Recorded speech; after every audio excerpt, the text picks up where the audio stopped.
Good morning from New York City. I'm sitting here thinking about a fun conversation I had last night with my friend Maya.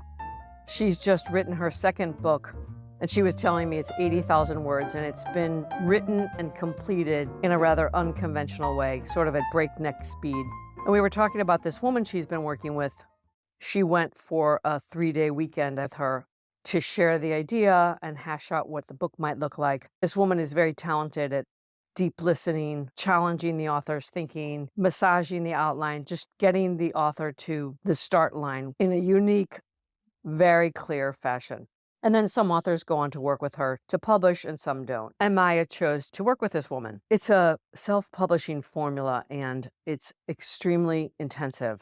It's very fast. There are hard deadlines. And when you sign up, you find yourself sort of in a mixer and thrown around, and it's tough, right? And she was telling me that she's really suffered, but come out the other end on time with this final product. But that's not the point of the story. The point of the story is I was asking her about working with this woman, and she was saying, yeah, it was really tough, but I decided to trust the process. She's very successful. She knows what she's doing, and it took me outside of my comfort zone. I didn't enjoy it, but I feel like I got a good end product. And she feels good about the book. It got me thinking, something that I love is to work with people that I deem to be really good at their craft, whatever it is. It could be an architect or a dentist or a real estate agent or a body worker or a therapist. They are who they say they are. And your job as the client is to trust. And that's not always easy because they're better than you are. And sometimes their tolerance or patience for your questions or indecision can create an adversarial relationship.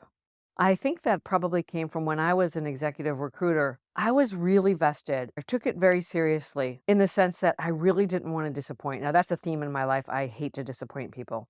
But I had this thing about surprise and delight, and I tried to set up my relationships with positive expectation. I love those words. I think that people rise to their highest abilities when there's an air of positive expectation. And in my business, I worked hard to manage expectation, to tell the client exactly what to expect, when it was going to come. And then if I wasn't able to deliver, I beat them to the punch and told them up front that I was going to miss a deadline or whatever had happened. I was trying at all costs to avoid an adversarial relationship. And that's how I work with professionals. I love to work with people who I determine, and this is my personal discernment, I believe that they value excellence.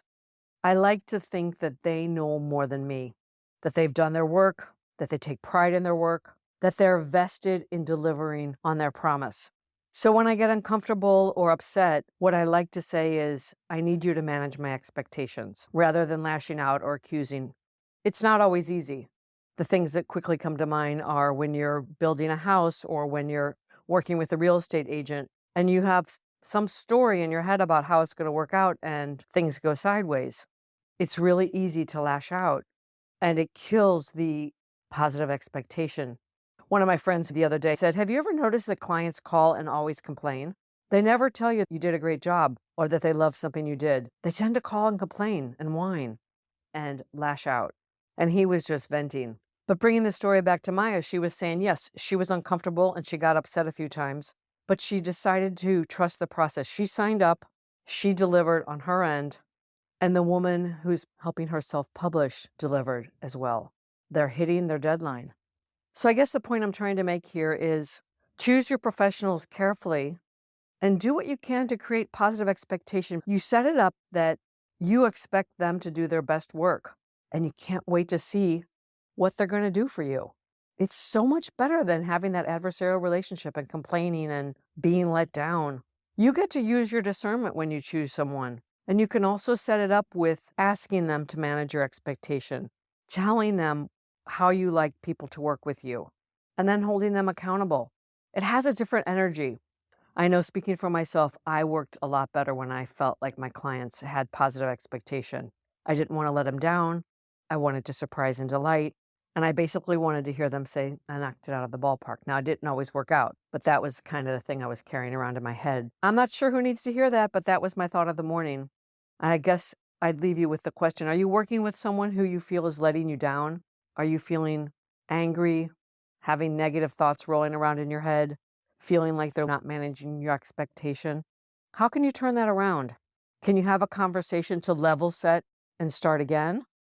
Or do you perhaps need to move on and hire someone else? It's up to you if you're the client. And I know when you're the service provider, it can be really difficult to reset, but it might just be worth a try. That's all for now. Until next time, from my heart to yours.